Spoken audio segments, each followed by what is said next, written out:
Every year, my family reenacts the same fight on Christmas Eve.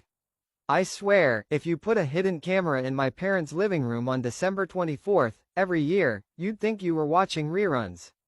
It's like my family has this toxic little tradition we can't escape. Same house, same tree, same food, same stupid arguments that always explode in the same exact way. And every year, I sit there, thinking, this is the year it'll be different. Spoiler, it never is. This year, though, I decided I was done.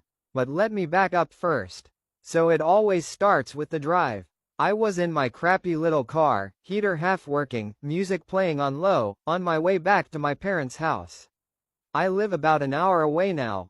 That hour always gives me way too much time to think. My girlfriend, Mia, called me while I was on the road. "You sure you don't want me to come with you?" she asked. I laughed, but it wasn't really funny. Trust me, you don't want to step into that war zone. Maybe I do. Families fight. It's not a big deal. No, Mia, my family doesn't just fight. We recycle fights. Like, full scripts. Same lines, same insults, same breakdowns. Every single year. She went quiet for a second. Then she said, "So, why do you still go?"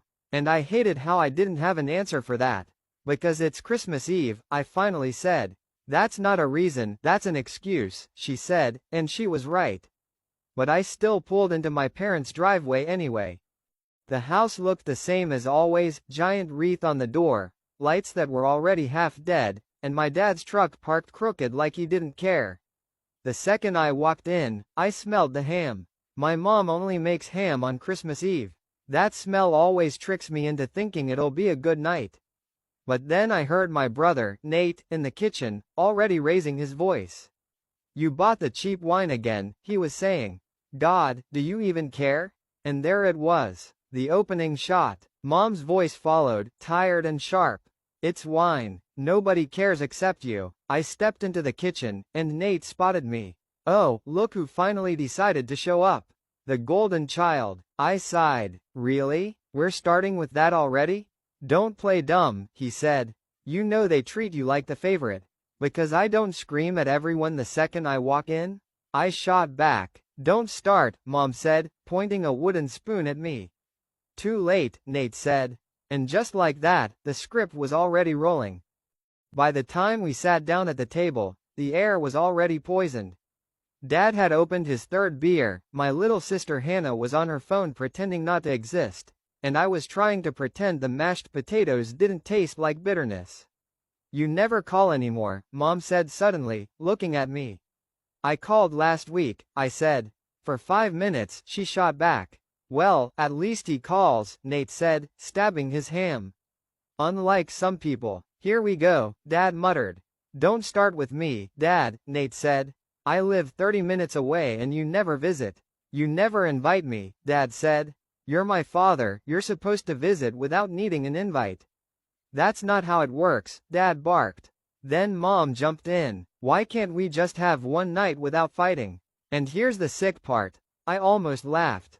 Because that line? That's her catchphrase. Every year she says it at the same point in the night, like clockwork. It was like watching a play I'd seen 100 times, just with slightly different costumes. Around 9 p.m., I stepped outside. Needed air. Needed silence. Nate followed me, lighting a cigarette. He doesn't even smoke that much anymore, except on Christmas Eve, when stress makes him light one after another. "You think you're better than us," he said, blowing smoke into the cold air. "No, I just don't want to do this anymore," I said. "Do what?" "This. The same fight, every year. It's like we don't know how to talk without tearing each other down." "That's family," Nate said, shrugging. "No, that's a prison," I shot back. He laughed bitterly. "If you hate it so much, why do you keep showing up?" And again, I had no answer. When we went back inside, it was worse. Dad was drunk now, Mom was crying in the kitchen, Hannah was hiding in the bathroom. "You're a failure," Dad was saying to Nate. "You're 35 and still can't hold down a job." "At least I don't drink my paycheck away," Nate snapped. That one hit. Dad slammed his beer down so hard the bottle cracked. Stop it, Mom yelled, but she didn't sound like she meant it. She sounded rehearsed. That's when I felt something snap in me. I stood up. No, I'm not doing this anymore. Everyone turned to look at me. You want a fight? Fine, but I'm not playing the old one. I'm starting a new one. What the hell are you talking about? Dad slurred. I'm talking about the silence, I said. The way we never talk about anything real. The way we hide behind the same fight every year instead of admitting we're miserable. You think I don't notice? You think Hannah doesn't? You think Mom doesn't cry herself to sleep every night pretending this family isn't broken? The room went dead quiet.